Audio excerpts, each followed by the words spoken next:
Selamat siang, Kak. Iya, selamat siang. Sebelumnya boleh perkenalan diri terlebih dahulu ya, Kak? Oke, baik. Sebelumnya perkenalkan, nama aku Naura Aisyah Mahfira Dinda. Kakaknya bisa manggil aku Naura aja. Oke, baik. Mungkin saya bisa manggil Kak Naura atau Mbak Naura gitu ya. Oke, sebelumnya kenalin saya Ginadia Zalfa. Saya biasanya dipanggil Zalfa atau Kak Zalfa gitu aja. Dan di sini saya sebagai konselor dalam sesi konseling kita pada siang hari ini. Nah, sebelum itu Kak Naura apakah sudah pernah mengikuti sesi konseling ya? Kalau untuk sesi konseling sih, memang saya sebelumnya juga sudah pernah melakukan sesi konseling ya, Kak ya. Jadi mungkin ini udah kesekian kalinya saya ikut melakukan sesi konseling. Oke, baik. Jadi Kak Naura ini sudah mengetahui tentang apa itu konseling, asas-asas, dan juga berapa lama waktu dalam sesi konseling gitu ya, Kak? Iya, jadi kayak kurang lebih saya sudah mengerti dan tahu misalnya konseling itu akan seperti apa dan mungkin kalau durasinya sih kakaknya sendiri ya yang ngatur, jadi saya kurang tahu untuk durasinya seberapa menit seperti itu. Oke, baik. Mungkin saya akan sedikit mengulas dan menjelaskan tentang asas-asas dalam sesi konseling yang dimana eh, saya akan menjelaskan tiga asas aja. Yang pertama ada asas kesukarelaan. Di sini saya berharap Kak Naura itu mengikuti sesi konseling pada siang hari ini tuh sukarela sesuai dengan kemauan diri sendiri dan tidak ada paksaan dari siapapun.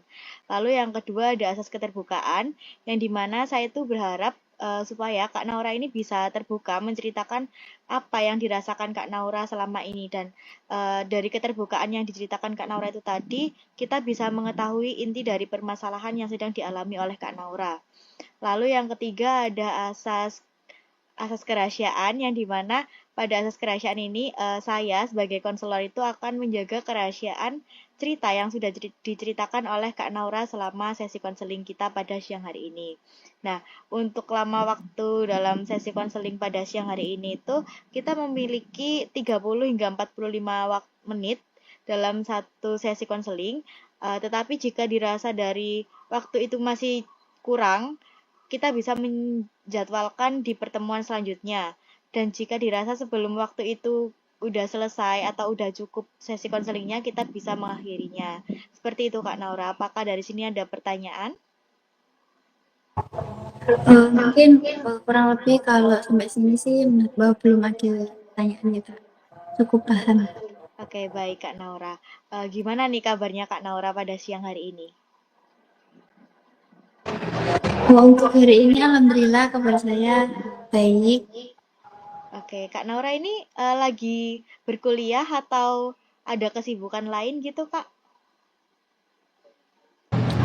Kalau untuk sekarang ini sih emang lagi di rumah aja ya Kak ya. Soalnya emang udah untuk kuliahnya itu kan UASnya juga sudah selesai dan semuanya itu kan berbasis project. Jadinya dikerjakannya itu ketika awal-awal sebelum ada UAS ini di waktu minggu tenang juga itu. Jadi untuk akhir-akhir ini emang lagi santai aja. Terus juga masih ngerjain beberapa apa project UAS yang masih belum selesai, belum diupload di kayak Google Drive kayak gitu-gitu sih Kak. Mungkin untuk kesibukan akhir-akhir ini sih itu aja. Oke, Kak Naura ini kuliah di mana kalau boleh tahu? Kalau saya ini kuliahnya di UNESA Kak. Merantau atau emang asli dari Surabaya ya, Kak? Saya ini kebetulan rantau karena emang dari orang tua sendiri tuh pengennya anaknya sekolahnya di Surabaya gitu yang agak deket gitu sama rumah. Jadi nggak jauh-jauh lah merantaunya, nggak sampai yang sampai luar pulau atau mungkin yang agak lebih jauh nggak. Jadi daerah Surabaya aja gitu. Oke. Kak Naura ini berarti sekarang tadi kan Kak Naura bilang kalau udah di rumah. Nah, berarti ini udah pulang ke rumahnya atau rumah kos gitu, Kak? Pulang ke rumah saya sendiri maksudnya di daerah saya kayak gitu. Oh, gitu. Barusan banget nih, Kak, pulangnya. Iya, barusan tadi agak siangan sih Kak, mungkin jam 10-an sampai sini, sampai di rumah saya ini. Soalnya emang kebetulan kan, ya itu tadi apa, semuanya udah selesai ya di kampus, udah nggak ada hal yang harus dilakuin secara offline, jadinya ya memutuskan untuk langsung pulang aja sambil sekalian liburan semesteran gitu. Soalnya yang lainnya kayak pengerjaan UAS atau pengumpulan itu kan dilakukannya secara online. Terus juga kayak absen-absen di LMS kayak gitu juga secara online. Jadinya ya udah pulang aja kayak gitu. Oke, berarti ini sudah masuk ini ya Kak, liburan semester gitu ya Kak, karena menjelang tahun baru juga gitu. Iya Kak, betul banget. Oke, Kak Naura ini asalnya dari mana nih Kak? Kalau aku ini asalnya dari Bojonegoro. Berarti apa ini kalau pulang pulang ke Bojonegoro itu naik kereta atau naik bis atau bawa motor sendiri Kak? Kalau saya itu biasanya naik kereta Kak. Tapi emang saya bawa sepeda motor. Cuma kalau buat pulang pergi dari rumah ke kos saya atau ke Surabaya itu naik sepeda motor saya masih nggak berani. Terus juga sama orang tua nggak dibolehin. Jadinya kayak sepeda motornya itu ditaruh di itu di kos-kosan aja gitu. Jadi dibuat kita kayak waktu di kos misalnya mau berangkat kuliah naik sepeda motor atau mau ada kegiatan lain biar nggak bingung, biar nggak nge-grab terus, akhirnya dibawain sepeda motor ditaruh di sana aja kayak gitu.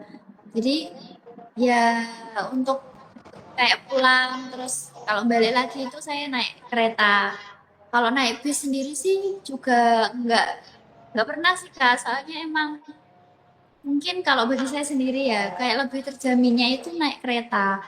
Karena kadang kan kalau naik bis, ya emang saya belum pernah mengalami ya, tapi kayak dengar-dengar dari cerita-cerita orang gitu kan, katanya kalau naik bis itu biasanya kalau nggak benar-benar hati-hati itu ada barangnya yang hilang kayak gitu-gitu.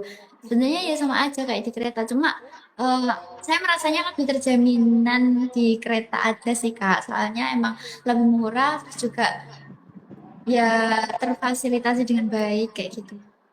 Oke, berarti tiap kali pulang ke Bojonegoro itu selalu naik kereta ya Kak, supaya lebih aman juga. Iya bener kan, naik kereta. Jadi sebelum hari mau pulang itu dari sebelum-sebelumnya udah pesan tiketnya dulu, gitu. Biar nggak Oke. kehabisan. Oke, jadi gini Kak, sebelum kita masuk ke sesi konseling kita pada siang hari ini tuh, sebelumnya kan Kak Naura ini sudah mengisi Google Formulir kan Kak, yang sudah tersedia di laman konseling saya gitu Kak. Nah, jadi pada Google Formulir yang sudah tersedia ini, Kak Naura kalau nggak salah menuliskan bahwa masalah yang sedang dialami Kak Naura itu seperti burnout gara-gara tugas, juga Kak Naura ini sering menunda-nunda untuk mengerjakan tugas gitu ya Kak. Apalagi takut kalau nilai dari tugas-tugasnya Kak Naura di semester ini tuh nggak sesuai dengan ekspektasinya Kak Naura. Dan juga Kak Naura ini menuntut dirinya untuk selalu perfeksionis dalam melakukan segala hal. Apakah benar permasalahan yang diungkapkan Kak Nora itu seperti itu? Iya Kak, kurang lebih benar seperti itu. Oke, mungkin di sini sebelum kita memulai ke sesi konseling kita pada siang hari ini, sepertinya saya akan menggunakan teknik konseling cognitive restructuring yang dimana dari teknik ini tuh kita bisa merubah pikiran-pikiran irasionalnya Kak Naura seperti yang Kak Naura ini harus perfeksionis supaya selalu dianggap sempurna di depannya orang-orang gitu kan, dan dari pikiran itu nanti kita akan merubah ke pikiran yang lebih rasional lagi begitu Kak. Nah, jadi saya di sini meminta Kak Naura untuk menjelaskan lebih dalam mengenai apa yang sedang dirasakan oleh Kak Naura. Ketika baik, sangat saya pahami. Oke, Kak Naura ini boleh menceritakan lebih lanjut lagi Kak ya apa yang sedang dirasakan oleh Kak Naura tentang apa yang sudah dituliskan di Google formulirnya itu tadi. Oh, boleh diceritakan sekarang atau bagaimana Kak? Iya, boleh diceritakan sekarang Kak. Oke, baik Kak. Sebelumnya terima kasih ya Kak karena udah mau untuk berkonseling dengan saya dan mau mendengarkan cerita saya. Jadi permasalahan saya itu, saya tuh merasa kayak burnout gitu loh Kak sama tugas-tugas. Jadi ketika ada banyak tugas-tugas, kayak tugas-tugasnya tuh numpuk banget. Saya tuh selalu kayak mengerjakannya itu benar-benar strict banget. Jadi pokoknya ini harus selesai, pokoknya ini harus gini. Jadi di kepala saya tuh udah ada pikiran yang tertata gitu loh. Kalau misalnya tugasnya itu harus sempurna, harus nanti hasilnya pokoknya harus baik, gimana pun caranya, pokoknya hasilnya itu harus baik. Nah, dengan saya berpikiran kayak gitu, ketika saya ngerjain tugas itu tuh menurut saya tuh kayak tambah jadi beban gitu loh Kak. Karena gimana ya? Karena nggak enjoy aja kita ngerjain tugasnya. Ketika dikasih tugas kan, tugasnya itu banyak banget. Terus kita ngerjainnya satu persatu. Sedangkan saya tuh kayak udah mikirnya tuh bercabang-cabang banyak gitu loh. Pokoknya tugas ini tuh harus selesai kayak gini dan hasilnya tuh harus baik kayak gini. Supaya nanti saya tuh nilainya juga baik. Terus juga nanti orang-orang lihat saya tuh, wah, nah ini pinter ya kayak gitu. Terus eh dari pemikiran itu, sehingga ketika saya ngerjain tugas, itu tuh tambah apa ya? Bikin saya merasa kayak kurang semangat aja gitu. Soalnya terlalu banyak gitu loh pikirannya. Kayak menyuruh saya untuk ini itu gitu. Jadi ketika saya ngerjain tugas yang satu, itu tuh saya kerjain Kak. Terus habis itu ketika nantinya hasilnya itu enggak apa ya, kalau menurut saya itu hasilnya enggak sesuai sama keinginan saya atau enggak sesuai sama tambah gini gitu, enggak sesuai sama apa yang saya pikirkan. Itu kayak saya tuh malah merasa apa ya, bener-bener down, terus kayak putus asa, terus kayak ya udahlah tak kerjain bisa aku saja kayak gitu. Jadi tambah gak ada rasa semangatnya sama sekali. Nah dengan kayak gitu, ketika mau ngerjain tugas yang lain juga malah bikin saya nggak semangat juga. Dan apa ya, dari tuntutan-tuntutan yang ada di pikiran saya Kak, kayak kamu tuh harus lebih baik, kamu tuh harus, pokoknya intinya ini tuh harus perfect banget, tugasnya tuh udah harus sesuai sama ketentuannya gitu. Masa kamu gini aja nggak bisa kayak gitu. Jadi saya tuh kayak ngerasa ketika ngerjain tugas-tugas itu malah penuh banget gitu loh Kak kepalanya. Jadi tuh kayak nggak bisa secara satu-satu kayak gitu, diperinci satu-satu ini dulu, terus nanti hasilnya nggak usah mikirin, jadi ngerjain dulu dari ini. Jadi kayak satu, terus yang kedua kayak gitu. Itu tuh nggak bisa, jadi kayak tambah tambah pusing rasanya, itu tambah bikin saya kayak pegel banget kayak gitu sih Kak. Oke, jadi di sini tuh Kak Naura itu kalau memiliki banyak tugas itu tuh kayak bingung gitu ya, mau ngerjain yang mana dulu. Terus juga dari banyaknya tugas itu ngebuat dirinya Kak Naura ini merasa tertekan gitu kan. Dan juga Kak Naura itu kalau ada tugas itu tuh harus kayak aku harus ngerjain ini dengan sempurna. Biar dipandang orang kayak, oh anak itu loh perfeksionis banget kalau ngerjain tugas ini itu gitu kan. Padahal dari dirinya Kak Naura ini juga tertekan dengan kondisi Kak Naura yang seperti itu gitu. Nah, pikiran pertama kali yang muncul ketika Kak Naura ini menunda untuk mengerjakan tugas itu seperti apa? Kalau pikiran pertama yang muncul ketika saya nunda tugas. Iya. Oke, ketika saya nunda tugas itu mesti pertama kali yang saya pikirin itu, Naum, kamu kok orangnya males banget, kayak tambah apa ya, diri saya ngejudge diri saya sendiri kayak gitu. Jadi mesti ketika saya itu menunda pekerjaan, itu tuh saya langsung ngejudge diri saya, terus saya langsung melihat orang yang lebih baik dari saya, kayak langsung membandingin gitu loh. Misalnya ya, ada si A ini kayak dia itu lebih pintar, dia juga lebih apa ya, misalnya tuh kayak kerjain tugas langsung dikerjain kayak gitu. Nah, ketika aku mau menunda tugas, itu pikiran pertama yang muncul tuh langsung, di kok aku orangnya kayak gini ya, kok males banget kayak gitu. Terus langsung tak bandingin ke orang lain kayak gitu Kak. Misalnya, ya dia loh orangnya kayak gini, masa aku aja nggak bisa, kok aku malah nggak mau ngerjain tugas kayak apa ya? Jadi malah banding-bandingan gitu loh sama orang lain. Ketika aku lagi nunda tugas sih itu pikiran pertama yang muncul. Oke, jadi Kak Naura ini ketika menunda pekerjaan atau mengerjakan tugas itu, pikiran yang pertama kali itu langsung kayak mengjudge dirinya Kak Naura sendiri gitu ya, dan membandingkan dengan orang lain gitu. Nah, ketika Kak Naura mengjudge dirinya sendiri ini, apakah ada apa ya kayak perasaan emosional yang muncul ke dalam dirinya Kak Naura gitu? Ada sih Kak, dan itu kayak sering banget sih. Em, Kalau aku pikir-pikir ya, itu tuh ketika aku lagi ngerasa kayak gitu, terus juga lagi mikirin hal-hal kayak gitu, aku tuh sering banget tambah ngerasa apa ya, ngerasa sedih, terus juga aku tuh nggak emosi, cuma rasanya tuh kayak apa ya, kayak sakit gitu loh, apa ya, kayak sedih aja gitu kalau lihat diriku kayak gitu. Soalnya apa, nggak bisa membangkitkan diri sendiri kalau dirinya itu bisa lebih baik kayak gitu loh Kak. Jadi kayak langsung ngejudge diri sendiri sehingga itu tuh yang membuat saya tuh kayak sedih. Saya tuh kayak rasanya kecewa gitu loh sama diri saya sendiri. Kenapa saya kok kayak gitu? Kenapa kok nggak malah bangkit dan eh, nggak nunda kayak gitu sih Kak.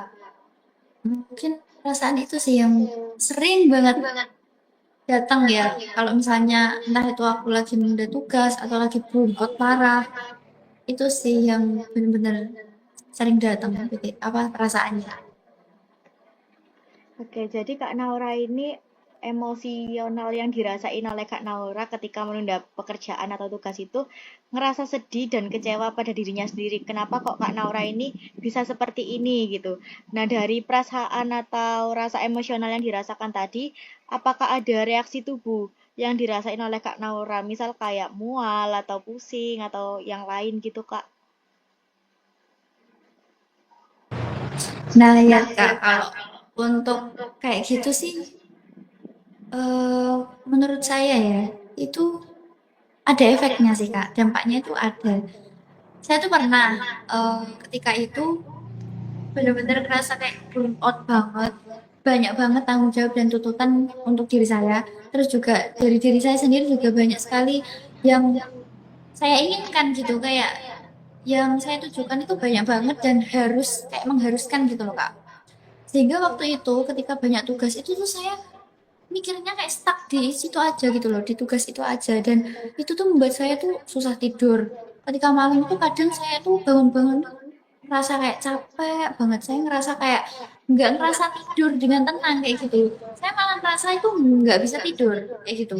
Soalnya ketika bangun itu tuh badan saya tuh ngerasa kayak capek gitu loh Kak, capek nggak tenang.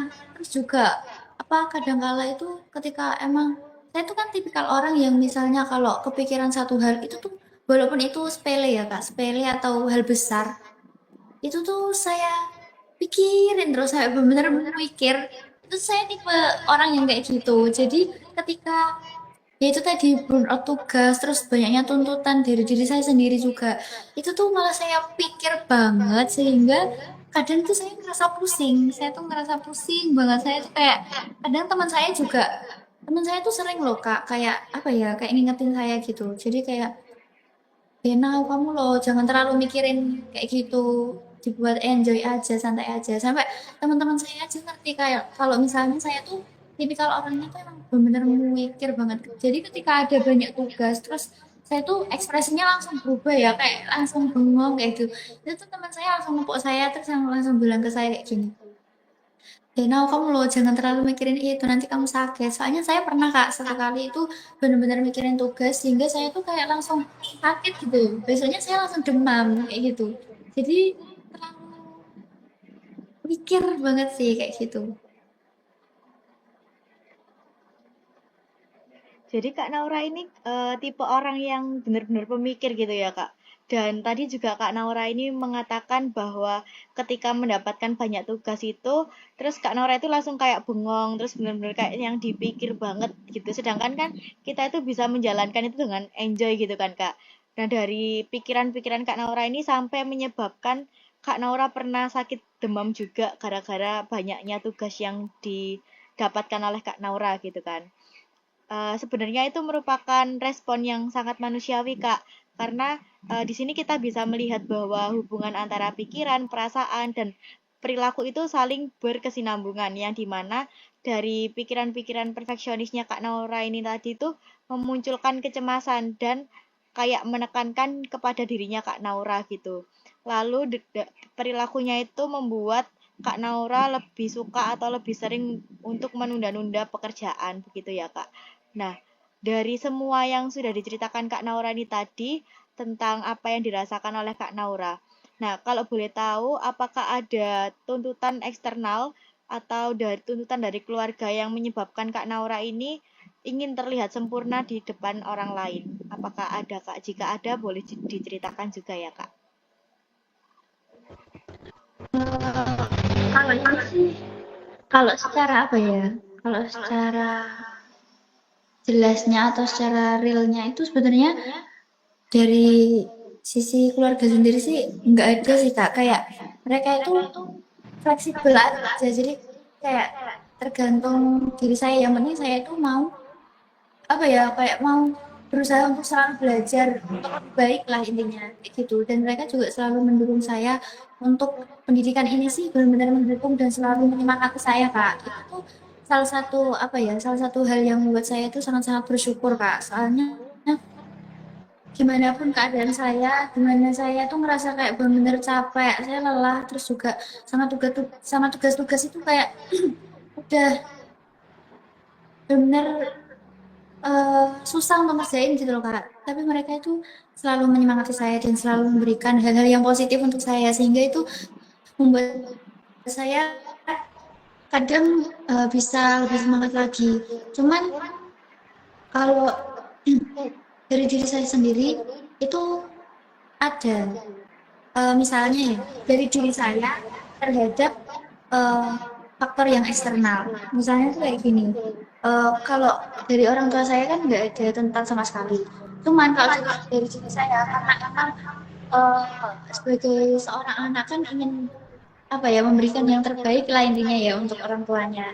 Nah, ketika mereka itu berpikiran fleksibel terus juga selalu eh ya walaupun memang saya kadang kala tuh diarahkan untuk dengan seperti ini kamu tuh eh kayak ada apanya ya hmm, disuruh untuk intinya tuh bisa dapat nilai yang lebih baik lah intinya pokoknya kayak gitu. Nah, ketika itu tuh saya ya merasa gimana ya kak ya, walaupun mereka itu nggak begitu kayak nuntut kamu harus gini nggak kayak gitu. Cuma dari diri saya sendiri karena emang saya merasa kalau mereka itu udah berbuat banyak untuk saya. Terus juga mereka itu selalu selalu selalu ada ketika saya tuh lagi butuh. Terus juga banyak banget apa yang mereka berikan untuk saya kayak gitu. Sehingga dari hal itu tuh saya tuh menuntut diri saya gitu loh Kak. Saya tuh malah merasa kalau saya tuh harus bisa membuat mereka itu bangga, terus juga bisa membahagiakan mereka dan memberikan yang terbaik untuk mereka kayak gitu. Hmm, mungkin itu sih Kak, kayak tuntutan dari diri saya sendiri karena mereka itu udah memberikan yang terbaik untuk diri saya, sehingga saya tuh ke pressure-nya tuh di situ. Bukannya saya berpikiran untuk eh ya gak apa-apa, pelan-pelan aja, kamu tuh juga belajar. Nggak kayak gitu, tapi itu kayak tambah selalu mengharuskan apapun yang terbaik dengan segala cara kayak gitu sih Kak. Mungkin dari diri saya sendiri sih. Oke, jadi Kak Naura ini merasa nggak ada tekanan dari eksternal maupun dari keluarganya Kak Naura, melainkan dari dalam dirinya Kak Naura sendiri karena dari keluarganya ini sudah sangat mengusahakan banyak hal, apalagi tentang pendidikannya untuk Kak Naura gitu kan. Jadi sebisa mungkin sebagai seorang anak, Kak Naura ini ingin membuat kedua orang tuanya itu juga bahagia atas apa pencapaian yang telah dicapai oleh Kak Naura begitu ya Kak. Iya Kak, benar banget seperti itu. Oke, saya ada satu contoh yang mungkin bisa menggambarkan apa menggambarkan pikiran irasional yang sedang dialami oleh Kak Naura. Nah, contohnya itu misal ada temennya Kak Naura yang melakukan sedikit kesalahan untuk dalam mengerjakan tugas maupun dalam melakukan hal sekecil apapun itu. Nah, apakah dari contoh itu tadi Kak Naura ini menganggap bahwa dari temennya ini tidak kompeten atau tidak sempurna? Eh, kalau tidak sempurna sih saya nggak anggap kalau itu tidak sempurna ya Kak ya. Saya memang tahu kalau misalnya ya namanya manusia itu kan ya ada salahnya juga. Nggak semuanya tuh harus perfect dan sempurna. Cuman saya nganggapnya itu mereka kayak padahal udah ada contohnya gitu loh. Maksudnya sebelumnya tuh juga udah dikasih tahu kayak gimana kita harus ngelakuinnya. Tapi kok ya tetap nggak bisa. Saya tuh mesti melihatnya mereka itu nggak bisa apa kurang membaca apa yang harus kita lakukan kayak gitu. Ya kurang lebih saya apa nganggapnya tuh kayak nggak kompeten gitu aja sih Kak. Kalau nganggapnya nggak sempurna sih mungkin nggak sampai kayak gitu. Tapi kadang-kala saya juga jengkel sama orang-orang yang kayak gitu. Soalnya apa ya kan sebelumnya emang udah dikasih tahu kita tuh harus ngapain terus juga nantinya tuh hasilnya seperti apa tapi mereka tuh tetap aja ngelakuin hal yang berulang salah pula. Nah, itu tuh tambah bikin kayak jengkel terus tambah buat dia tuh sebenarnya tahu nggak sih bisa nggak sih kalau misalnya tuh tugasnya tuh disuruh kayak gimana. Apalagi kalau misalnya tugas kelompok itu saya benar-benar ngerasa beban banget sih Kak kalau ada anak yang kayak gitu di kelompok saya. Gitu sih Oke, mungkin. oke, berarti menurut Kak Naura ini orang yang sempurna, orang yang harus terlihat sempurna itu agar dianggap kompeten itu kayak nggak selalu benar gitu ya, karena kita itu manusia juga pasti ada sisi kesalahannya. Tetapi Kak Naura ini ingin orang-orang lain juga itu seperti orang yang lebih berkompeten gitu ya Kak. Iya Kak, seperti itu. Oke, sekarang mungkin kita bisa melihat kepada kenyataan yang ada di dalam dirinya Kak Naura gitu ya Kak. Nah, dari dirinya Kak Naura sendiri ini apakah bisa memberikan bukti-bukti pendukung yang lebih kuat dari pemikiran-pemikiran Kak Naura tadi, seperti kayak Kak Naura ini harus kompeten gitu, atau Kak Naura ini harus terlihat sempurna di depan orang-orang lain gitu Kak. Apakah Kak Naura juga bisa tetap belajar atau berkembang dari pikiran-pikiran irasionalnya Kak Naura itu tadi? Eh, ini bukti-buktinya kayak gimana ya Kak contohnya? Jadi bukti-buktinya itu kayak misal nih Kak Naura itu udah mendapatkan nilai IPK A gitu ya Kak. Nah, tapi dari situ tuh Kak Naura tetap ngerasa kayak, aduh kok nilainya A gini, tapi kok aku pasti kan ngelakuinnya itu kurang kompeten, tapi kok dapat nilai A gitu, kayak ngerasa tetap kurang atau gimana gitu Kak. Oh, seperti itu. Ada sih Kak waktu itu ketika apa ya di semester berapa saya lupa. Semester 2 kalau nggak salah. Hmm, iya itu. Itu ketika itu tuh ada salah satu matkul.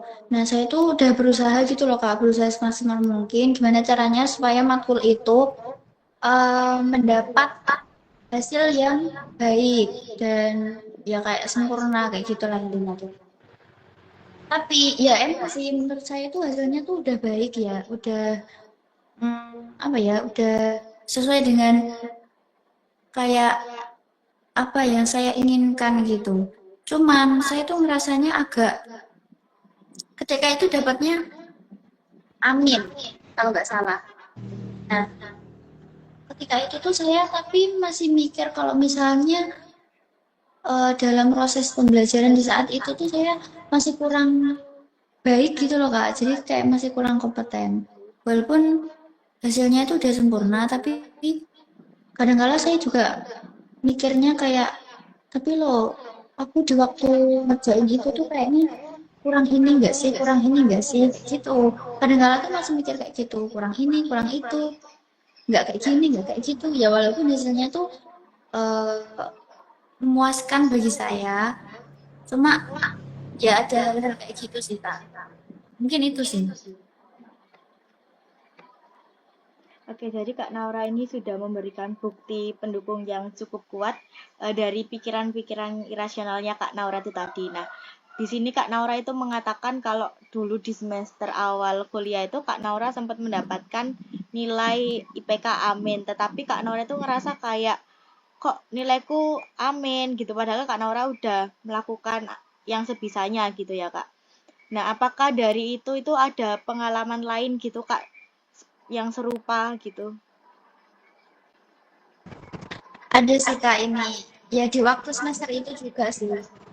Mungkin karena hal itu ya Kak ya, sehingga di waktu semester ini tuh saya lebih strict sama diri saya sendiri. Soalnya apa ya, jatuhnya dari semester 1 ke semester 2, ketika semester 1 mendapatkan hasil yang benar-benar menurut saya itu apa ya, bagus lah intinya, di luar apa yang saya inginkan. Tapi ketika di semester 2 ini jauh lebih rendah dari apa yang saya pikirkan kayak gitu, sehingga di semester 3 ini saya merasa kayak lebih harus strict pada pencapaian saya kayak gitu, supaya nilai saya itu lebih baik sih Kak, kayak gitu. Nah di waktu semester 2 ini sih saya ngerasa ada satu mata kuliah di mana saya itu udah berusaha untuk ngerjain yang terbaik, saya presentasi dengan baik, terus juga saya tuh kadang-kala juga bertanya walaupun nggak sering sih Kak, mungkin satu kali aja, terus ngerjain tugasnya juga apa ya, baik pula, mesti udah sesuai lah intinya sama ketentuan-ketentuan kayak gitu. Tapi ketika saya melihat hasilnya itu tuh malah benar-benar di luar apa yang saya inginkan banget, jauh banget malah. Saya ngerasa itu jelek banget menurut saya. Nah, ketika itu kan emang kadang-kala di akhir-akhir gitu kan kayak teman-teman saya yang satu circle itu kan kayak tanya, ya walaupun itu sebenarnya nggak boleh ya kayak tanya IPK kayak gitu, kayak nilainya per mata kuliah. Cuma ini kan ada problem di mata kuliah itu, kayak emang dosennya kan agak strict juga ya di mata kuliah itu, sehingga anak-anak tuh pada kayak heboh gitu loh, dapet apa gini gini gini kayak pada bicarain gitu kan. Terus saya sama circle saya itu kan ya tanya-tanya terus kayak ngomong-ngomong gitu ya. Nah, teman-teman saya itu gak ada yang dapat nilai itu serendah saya gitu loh Kak. Jadi tuh saya kayak ngerasa perasaan mereka juga sama deh kayak saya kayak ngerjain tugasnya itu ya maksudnya tuh ya kurang lebih kayak gitu, terus juga tanya-tanyanya juga sama kayak kayak saya, nggak sering juga nggak pernah, jadi kayak ya cuma satu kali kayak gitu. Tapi kok mereka tambah jauh mendapatkan nilai yang lebih baik dari saya tuh benar-benar di situ tuh ngerasa kayak down banget dan ngerasa kok gini ya, kok nggak bisa dapat yang baik. Perasaan saya udah mengusahakan, benar-benar mengusahakan banget, soalnya emang itu tuh apa ya, mata kuliah yang 3 SKS Kak. Jadi itu tuh yang bikin saya kayak benar down banget ketika itu dan ngerasa kayak nggak jauh lebih baik. Intinya tuh aku ngerasa rendah banget lah waktu itu. Mungkin itu sih Kak pengalaman selain diri tadi yang udah aku ceritain. Jadi pengalamannya ini kan kurang lebih sama kayak yang di awal, cuma bedanya itu ketika Kak Naura ini mendapatkan nilai sekian dengan usaha kerasnya Kak Naura, tetapi ternyata teman-temannya ini nggak ada yang dapat nilai lebih rendah daripada Kak Naura, padahal dari kayak misal segi keaktifan, terus juga itu kurang lebih sama kayak Kak Naura gitu ya Kak. Nah, misalnya nih ada temennya Kak Naura yang bilang kalau misal dia itu tidak kompeten karena tugasnya ini tidak selalu sempurna gitu. Kira-kira hal apa yang akan diungkapkan Kak Naura kepada temennya gitu? Kalau kayak gitu sih kayak kalau misalnya dari apa teman saya sendiri yang mengalami hal itu ya. Mungkin karena saya juga merasakan ya Kak ya, gimana rasanya kalau jadi orang yang udah saya ceritain di awal itu kayak gimana, itu benar-benar gak enak banget dan saya pengen ngerubah itu ya. Mungkin yang saya katakan itu ke teman saya kayak yang pertama sih tetap membiarkan dia untuk apa ya, bercerita luasa sih apa yang dia rasakan. Terus juga keinginannya tuh seperti apa. Tapi juga saya ingin mengatakan ke dia kalau misalnya nggak apa-apa kalau kamu itu nggak kompeten, karena emang apa ya, setiap orang itu eh, ada masanya ketika dia itu benar-benar bisa melakukan apa yang dia inginkan itu berhasil, dan kadangkala itu ada juga dimana kita tuh waktu dimana kita itu melakukan hal itu tuh tapi nanti hasilnya tuh nggak sesuai sama keinginan kita. Nah itu tuh adalah hal yang wajar dan mungkin setiap orang juga bakal mengalami hal-hal kayak gitu karena itu adalah salah satu dari proses menuju dirimu yang terbaik. Mungkin kayak gitu sih Kak yang bisa saya omongin ke dia untuk apa ya penenang aja supaya dia tuh nggak merasa kayak kalau dirinya itu beda beda dari yang lain dan juga nggak ngerasa kayak kok saya itu lebih rendah kayak gitu sih. Mungkin itu yang bisa bikin dia lebih apa ya lebih mencintai dirinya sendiri dan juga lebih paham lah intinya sama apa yang terjadi pada dirinya. Mungkin itu sih Kak. Oke, jadi dari apa yang udah diungkapkan oleh Kak Naura ini sudah terlihat bahwa Kak Naura ini juga menyadari bahwa kemampuan setiap orang itu juga berbeda-beda gitu ya, dan kita nggak bisa kayak apa ya, kayak saling menyamakan kemampuan si A dengan si B apalagi dengan kita gitu. Nah, mungkin di sini saya akan memperkuat dari pikiran yang sudah sedikit berubah dari Kak Naura gitu ya. Nah, di sini tuh ada satu cara yaitu coping talk yang dimana kita itu akan membuat pikiran-pikiran yang lebih sehat lagi dan yang lebih positif ketika kita mendapatkan pikiran-pikiran negatif yang ada di dalam tubuh kita. Nah, mungkin menurutnya Kak Naura kalimat yang lebih positif apa yang bisa diungkapkan oleh Kak Naura untuk mengganti pikiran-pikiran negatifnya Kak Naura itu tadi? Mungkin bagi diri saya sendiri ya Kak, karena emang tadi kan saya sudah menceritakan semuanya ke kakaknya, kayak gimana masalah saya, terus juga apa yang saya hadapi dan apa yang ingin saya rubah. Terus juga tadi sudah ada beberapa contoh dan saya juga ketika menjelaskan itu saya juga sambil berpikir ya bahwasanya emang apa ya hal itu tuh benar-benar nggak baik untuk diri saya dan emang nggak membuat saya untuk lebih baik, malah justru membuat saya lebih down dan juga nggak bisa berkembang dengan baik kayak gitu. Dan mungkin kalau misalnya saya menghadapi hal itu lagi di kemudian hari, ketika saya berpikiran yang negatif kayak pikiran-pikiran negatif itu tadi yang tentang perfeksionis, tentang kamu tuh harus baik dan kamu harus seperti ini, seperti itu tuh datang. Mungkin yang bisa saya pikirin sih, saya bakal menenangin diri saya sendiri ya. Saya tuh bakal ngomong ke diri saya sendiri. Mungkin kayak contohnya tuh bisa kayak gini ya Kak. Yo.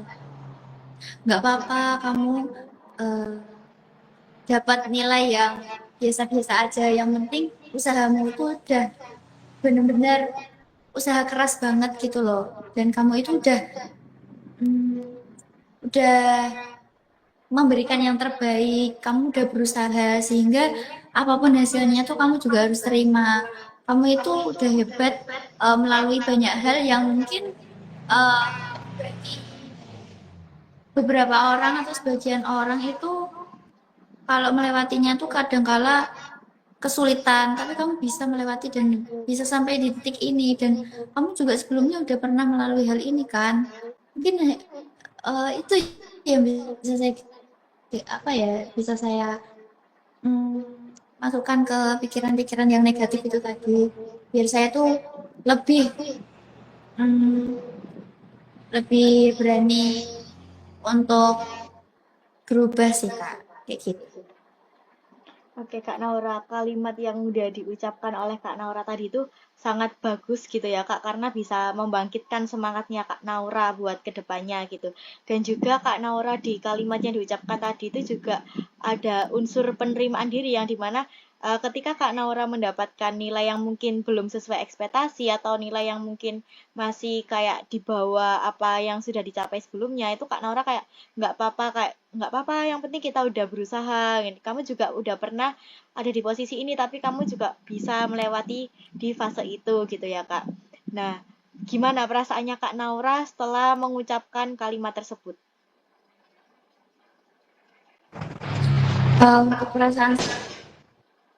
Untuk perasaan saya sih mungkin sedikit lebih lega ya Kak ya, karena tadi ya sebelumnya saya juga udah benar-benar menceritakan semuanya gimana saya tuh apa ya trouble-nya tuh di mana, permasalahannya tuh seperti apa, kendalanya tuh gimana, terus juga apa yang membuat saya kayak gini tuh seperti apa. Terus tadi tuh udah kakaknya juga udah memberikan kayak mungkin ucapan-ucapan yang positif untuk saya sehingga saya tuh tambah merasa diterima, saya merasa didengar dengan baik dan saya tuh merasa kalau memang nggak saya sendiri yang merasakan hal seperti ini, mungkin banyak orang di sana juga yang sama seperti saya trouble-nya.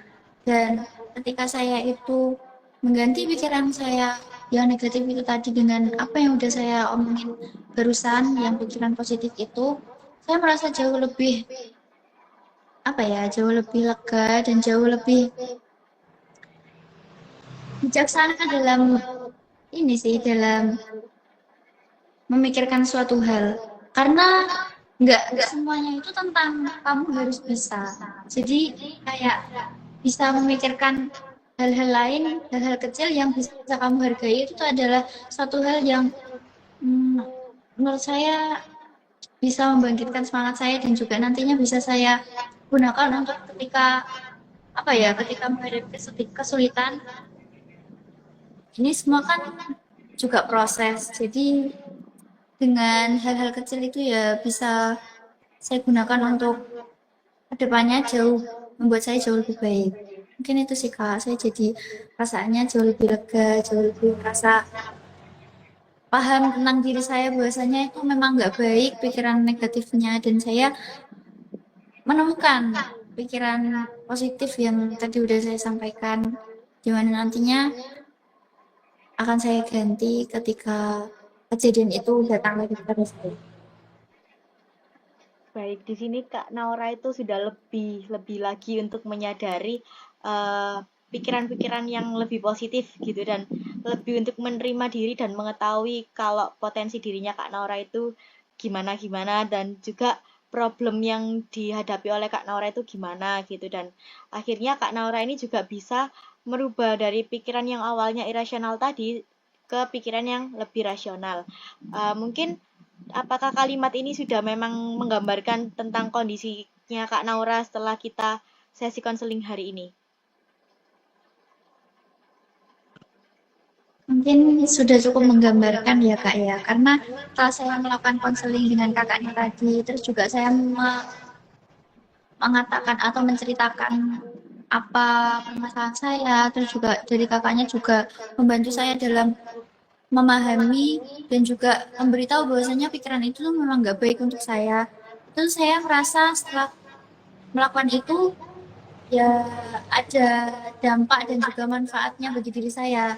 Saya merasa jauh lebih baik dan saya merasa pikiran saya itu nggak stuck di hal-hal yang negatif aja. Jadi ada bagian yang positif yang bisa saya ambil, yang bisa saya selalu pikirkan sehingga tidak melulu itu negatif terus yang mengelabui isi pikiran saya. Sehingga itu yang membuat saya selalu stuck di kondisi itu. Saya nggak bisa berkembang, saya nggak bisa apa ya, nggak bisa tampil maksimal kayak gitu sih Kak. Mungkin itu yang bisa saya rasakan setelah konseling. Baik Kak Naura, apakah dari sini tuh ada yang ingin diungkapkan lagi oleh Kak Naura atau Kak Naura sudah merasa cukup dari sesi konseling kita hari ini? Mungkin kalau dari sini saya cukup sih Kak, merasa cukup dan saya merasa puas dengan konseling ini karena dari sini saya juga menyadari akan hal-hal yang menurut saya nggak penting tapi itu tuh justru penting dan harus kita pikirin kayak gitu, nggak melulu soal negatif ataupun tujuan kamu yang nggak akan tercapai kayak gitu. Kadang-kala prosesnya juga harus dihargai kayak gitu sih Kak. Mungkin untuk selebihnya sih cukup itu saja. Nggak ada yang ingin saya ungkapkan lagi. Oke, di sini saya sangat mengapresiasi perubahan pikiran yang dialami dan dirasakan oleh Kak Naura, yang dimana Kak Naura ini sudah bisa berpikir yang lebih positif lagi dan juga bisa lebih menerima diri. Dan juga tadi Kak Naura itu mengatakan kalau kita itu juga sudah berusaha dan berproses sejauh ini. Jadi kayak semisal ada sedikit kesalahan pun kita itu tetap hebat karena sudah bisa melalui semuanya gitu. Nah, sebelum saya mengakhiri dari sesi konseling kita di siang hari ini, mungkin saya akan memberikan sedikit tugas rumah. Apakah Kak Naura ini bersedia untuk mengerjakan tugas rumah yang saya berikan? Iya Kak, saya bersedia. Oke, jadi tugas rumahnya itu enggak yang susah kok, Kak. Jadi kayak cuma mencatat pikiran negatif atau yang pikiran irasional yang tiba-tiba muncul ketika Kak Naura itu ada di posisi itu lagi. Dan apa pikiran penggantinya yang lebih positif ketika pikiran negatifnya itu tadi muncul gitu aja. Jadi kayak cuma Kak Naura mencatat di notebook aja. Jadi kalau misal dirasa nggak ada pikiran negatif yang muncul berarti nggak usah dicatat. Jadi cuma perlu mencatat ketika pikiran negatifnya itu tadi muncul dan bisa dan kalimat pengganti apa yang lebih positif dari pikiran yang dirasakan oleh Kak Naura. Begitu Kak Naura.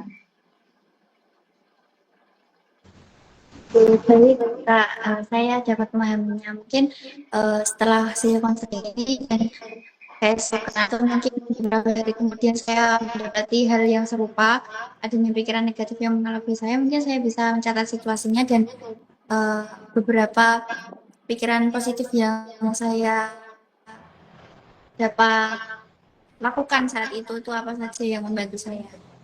Dapat saya pahami, Kak. Oke, baik Kak Naura. Sebelumnya saya sangat mengapresiasi apa yang sudah dikatakan dan di pikiran apa Kak Naura ini tadi gitu karena perubahan-perubahan yang ditunjukkan Kak Naura dalam sesi konseling kita pada siang hari ini. Nah, saya sedikit berpesan kepada Kak Naura, mungkin ke depannya ketika Kak Naura memiliki pikiran-pikiran irasional yang dapat mengganggu dirinya Kak Naura, apalagi berdampak pada kesehatan Kak Naura, itu sebisa mungkin Kak Naura, saya berharap sebisa mungkin Kak Naura ini bisa menangani dan mengatasinya sebelum semakin memperparah kondisi dirinya Kak Naura sendiri. Begitu Kak Naura. Apakah sesi konseling ini sudah cukup atau ada yang masih ingin dibicarakan lagi? Mungkin sudah cukup, Kak. Dan terima kasih untuk pesannya tadi.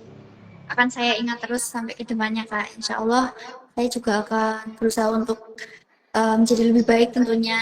Dan setelah sesi konseling ini, saya merasa cukup lega dan dapat memahami apa yang harus saya lakukan selanjutnya. Bagaimana saya mengatasi permasalahan yang memang saat ini lagi benar-benar saya alami dan saya ingin lepas dari itu. Mungkin saya sangat ingin berterima kasih kepada Mbak Zalfa, Kak Zalfa, karena sudah mau mendengarkan dan juga ya mendengarkan cerita saya panjang lebar tadi seperti apa dan sudah memberikan saya masukan yang positif tentunya. Terus juga terima kasih karena dengan sesi konseling ini saya bisa kelak berubah menjadi lebih baik, nggak selalu memikirkan hal-hal yang negatif. Terima kasih Kak Zilfa. Baik, terima kasih kembali Kak Naura. Tetap semangat ya Kak Naura. Semoga